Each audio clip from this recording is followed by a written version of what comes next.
வணக்கம் மக்களே. நம்ம அன்றாட அரசியல் தான் பார்த்துட்டு இருக்கோம். அந்த விதத்துல நம்ம இன்னைக்கு என்ன பார்க்க போறோம் அப்படின்னா, இன்னையோட கரெக்டா 31 நாள் ஆயிட்டு. அதாவது நம்மளுடைய முதலமைச்சர் ஜோசப் விஜய் அவர்கள் ஆட்சிக்கு பொறுப்பேற்று இன்னையோட 31 நாள் ஆச்சு. தாவேக்காவோட ஆட்சி எப்படி இருக்கு, தாவேக்காவுல என்னென்ன நல்லது நடந்திருக்கு, மக்கள் எதிர்பார்த்த அந்த தாவேக்காவோட ஆட்சியில தாவேக்காவோட ஆட்சி மக்கள் மனதுல எப்படி இடம் பிடித்திருக்கு அப்படிங்கறத நம்ம இந்த வீடியோல பாக்குறதுக்கு முன்னாட மிக முக்கியமான ஒரு விஷயத்தை தான் நம்ம பார்க்க போறோம். அது என்ன அப்படின்னா மின்வெட்டு. தாவேக்கா ஆட்சிக்கு வந்ததுக்கு அப்புறம் பயங்கரமான மின்வெட்டு, அதுவும் குறிப்பா சென்னையில பயங்கரமா மின்வெட்டு இருக்குது அப்படின்னு சொல்லப்படுது. தாவேக்காவுக்கே மிகப்பெரிய அந்த காத்துக்குள்ள எறும்பு போனா எப்படி ஒரு டென்ஷன் ஆகும், அந்த மாதிரி மிகப்பெரிய ஒரு பிரச்சனை சந்திச்சுக்கிட்டு இருக்கு தாவேக்கா. ஏன்னா சென்னையில பயங்கரமான மின்வெட்டு. அந்த மின்வெட்டை எப்படி சமாளிக்க போறாங்க அப்படின்னு தெரியல. அந்த மின்வெட்டு தான் தாவேக்கா ஆட்சி மேல ஒரு சலிப்பை ஏற்படுத்துற ஒரு நிலைமையில இருக்கிறதாகவும், இந்த மின்வெட்டு காரணமாகவே தாவேக்காவை இதுக்கு பழைய கட்சி இருந்திருக்கலாம் அப்படிங்கிற ஒரு பெயர் வந்ததுக்காகவும், அதே மாதிரி மின்வெட்டை சரியா கையால இந்த தாவேக்கா கட்சிக்கு தெரியல அப்படிங்கிறதும் சொல்லப்படுது. பெரும்பாலான அந்த கிராமங்கள்ல கொஞ்சம் குறைவா இருந்தாலும் பெருநகரங்கள்ல இந்த மின்வெட்டு பயங்கரமா இருக்குது அப்படின்னு சொல்லப்படுது. ஆனா தாவேக்கா தரப்பும் மற்ற தரப்பும் என்ன சொல்றாங்க அப்படின்னா, இது திட்டமிட்ட ஒரு சதி. திட்டமிட்டு இந்த மின்வெட்டு ஏற்படுத்தப்படுகிறது. அதே மாதிரி இந்த மின்சார வாரியத்துல வேலை பார்க்கிற ஊழியர்கள் வந்து ஒரு தொய்வுல இருக்காங்க. அதுக்கு காரணம் வந்து அவங்கள இதுக்கு முன்ன கண்ட்ரோல் பண்ணிட்டு இருந்த அந்த திமுக கட்சியை சேர்ந்த அந்த நிர்வாகிகள் அவங்கள வந்து நீங்க ஒன்றும் பண்ண வேண்டாம், நம்ம கட்சி ஆட்சிக்கு வரல அப்படின்ட்டு அவங்களுக்கு ஒரு இன்ஸ்ட்ரக்ஷன் கொடுத்து அந்த சிஸ்டம் திமுகவுக்கு ஆதரவா செயல்படுது அப்படிங்கிற மாதிரியும் பல மின்வெட்டுகள் ஃபியூஸ் கேரியர்ல மேனகினே புடுங்கிட்டு போறாங்க அப்படிங்கிற மாதிரியும் 800 கிலோ வந்து காப்பர் வகைகள் திரும்பிடப்பட்டது அப்படிங்கிறதும் சொல்லப்படுது. தாவேக்காவோட மின்சாரத்துறையோட அமைச்சர் வந்து நாங்க வந்து வெகு சிறைகளை பண்ணிடுவோம், இப்படி மேனேஜ் பண்றாங்க அப்படின்னு சொல்றாப்ல. அது உண்மையா என்ன, கள நிலவரம் உண்மையிலே என்ன, அப்படியே வேண்டுமென்று திட்டமிட்டு இந்த மின்சாரத்தை துண்டிச்சாலும் மின்சார வாரியமும் அமைச்சரும் அதுக்கு என்னென்ன பண்ணணும், இதுல இருந்து விஜய் மீண்டு வர்றதுக்கான காரணங்கள் என்ன இருக்கு, இதுக்கு என்னென்னலாம் பண்ணும் அப்படிங்கிறதான் இந்த வீடியோல ரொம்ப விரைவாகவும் மிக துரிதமாகவும் பார்த்துறோம். நம்ம சேனல்ல இப்பதான் புதுசு அப்படின்னா நம்ம சேனல்ல சப்ஸ்கிரைப் பண்ணுங்க, நமக்கு ஆதரவு கொடுங்க. அதுதான் நமக்கு ஒரு மிகப்பெரிய பூஸ்டாகவும் இருக்கும். சின்ன சேனல்லையும் ஆதரவு கொடுங்க, அப்பதான் அதிக வீடியோக்கள் பண்றதுக்கு நமக்கு ஒரு எனர்ஜிட்டிக்கா இருக்கும் அப்படிங்கிறத தெரிவித்துப்போம். வாங்க நம்ம வீடியோக்குள்ள போயிடலாம்.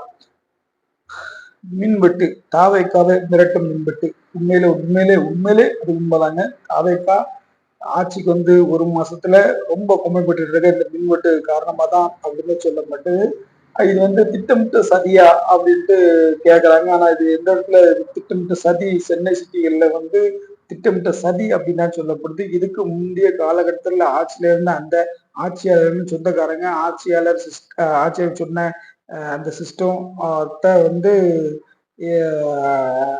வந்து அந்த சிஸ்டம் வந்து இப்போ இந்த தாவேக்கா போடுற சிஸ்டத்தை அவங்க கன்வெர்ட் பண்ணல. அதாவது திமுகவுக்கு ஆதரவா இருந்த அந்த மின்சார ஊழியர்கள் வந்து இப்ப தாவேக்காவுக்கு ஆதரவா போறதுக்கு அவங்களுடைய மனசு ஒத்துக்கல.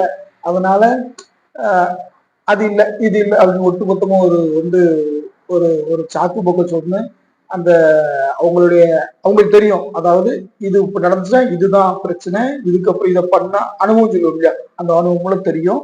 ஆனா இப்போ அந்த அனுபவத்தை அவங்க யூஸ் பண்றல. சார் இது ஆகிப்போச்சு, நல்லா ஆகிப்போச்சு, இதுக்கு நீங்க இந்த மிஸ்டேக் ஒன்றதான் பண்ண முடியும் அப்படின்ட்டு ஒரு உப்புக்கு ஜப்பான் பேச்சு சொன்ன அந்த விஷயங்களை சிஸ்டத்தை ஷோ பண்ணி வச்சிருக்காங்க அப்படின்னு சொல்லப்படுது. இதுக்கு காரணம் இந்திய ஆட்சியில இவங்க இருந்த அந்த இது இப்போ ஆட்சி மாற்றத்தினால அவங்க ஒரு டவுன் ஆனது அப்படின்ட்டு சொல்லப்படுது. இதுல வந்து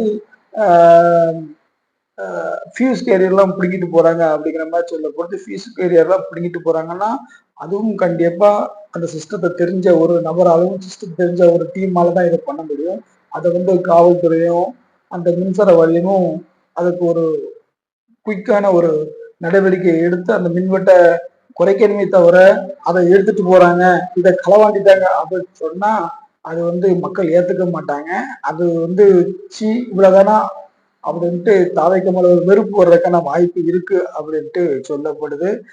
தாவைக்கு மேல ஏகப்பட்ட புகாரே வந்துட்டு அப்படின்னு சொல்றாங்க. கடந்த ஒரு மாசமா குறிப்பிட்ட பர்டிகுலர் சென்னை சிட்டியில இந்த மின்வெட்டு காரணமாக அப்படின்ட்டு சொல்லப்படுகிறது.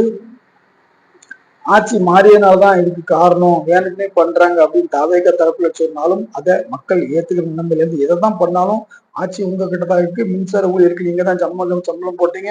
மின்சார ஊழியர் உங்க கண்ட்ரோல்ல தான் இருக்காங்க. நீங்க எதாவது பண்ணணும். இதுக்கு முன்ன அந்த சிஸ்டம் சரியில்லை, இந்த சிஸ்டம் சொல்றதுக்காக நாங்க உங்களை செலக்ட் பண்ணி வச்சிருக்கோம் அப்படின்ட்டு மக்கள் மனதில் ஒரு முணுமுணுப்பு அப்படின்ட்டு சொல்லப்படுகிறது. எது எப்படியோ போர்க்கால அடிப்படையில இந்த பிரச்சனையை ஹேண்டில் பண்ணா மட்டும்தான் தாவேக்காவுக்கு மக்கள் மீதான மதிப்பு ஏற்படும் அப்படின்ட்டு சொல்லப்படுறாப்புல. இதுல ஸ்பெஷல் கவனம் முதலமைச்சர் ஜோசப் விஜய் அவர்கள் அதுல கவனம் செலுத்தணும் அப்படின்ட்டு நம்ம மக்கள் சொல்றாங்க. அதுல 800 கிலோ ஒயரு திருடு போயிட்டு அப்படின்லாம் நியூஸ்கள்ல வருது. நம்ம வெளியில பார்க்க போறோம். 800 கிலோ திருடுற அளவுக்கு ஒரு டீமா இருக்காங்க அப்படின்னா அதை கண்டுபிடிச்சி அதை எவ்வளவு சீக்கிரமா பண்ணணுமோ அது உங்க கையில தான் இருக்கு. மின்சாரத்துறவும் மின்சார அமைச்சத்துறவும் இருக்கு அப்படின்ட்டு சொல்ல போறாங்க. ஒரு வெறுப்பு, அதாவது ஒரு வெறுப்பு அப்படின்னா திட்டமிட்டு செய்யலாம். திமுக காரங்க தான் முன்னால இருந்து பேக்ல இருந்து இயக்குறாங்க. அது என்னட்ட நமக்கு சம்பளத்தை வாங்க போறோம், அதை வாங்க போறோம், நம்ம என்ன பண்ண போறோம்.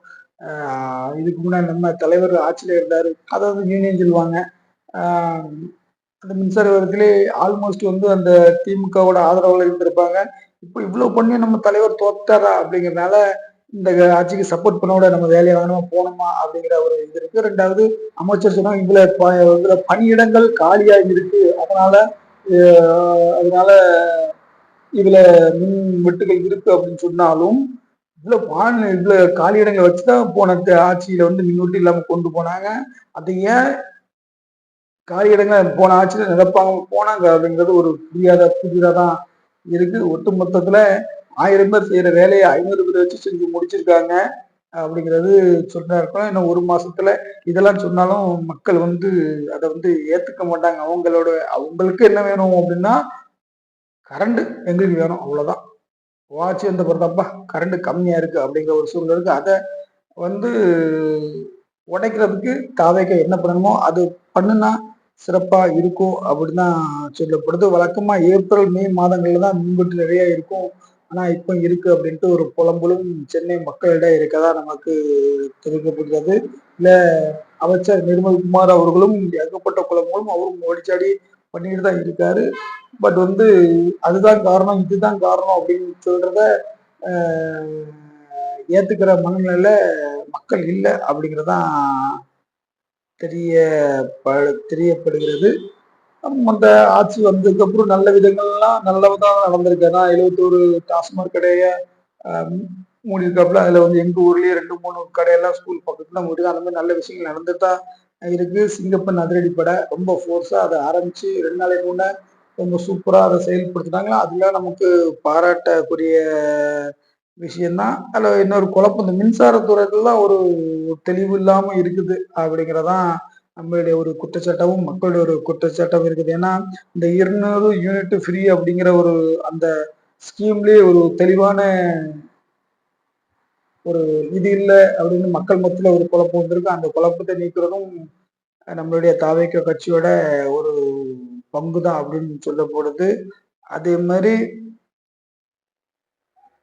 இந்த முதல் ஒரு மாசத்துக்குள்ள கொஞ்சம் நெகட்டிவும் இருக்கு, கொஞ்சம் பாசிட்டிவ் இருக்குதான். இருந்தாலும் புதிய கட்சி ஆட்சி வரும்போது குறைஞ்சது ஒரு 6 மாசமாட்டு நம்ம அதுக்கு டைம் கொடுக்கதான் செய்யணும். அப்படி இருந்தாலும் இன்றைய மிகப்பெரிய தலைவலியாகவும் மிகப்பெரிய சிம்ம சொப்பனமாகவும் தவைக்க ஆட்சிக்கும் தலைவர் விஜய் அவர்களுக்கும் சிம்ம சொப்பனமாக இருப்பது மின்சாரம் தான் என்பதில் எந்த ஒரு மாற்று கருத்தும் இல்லை.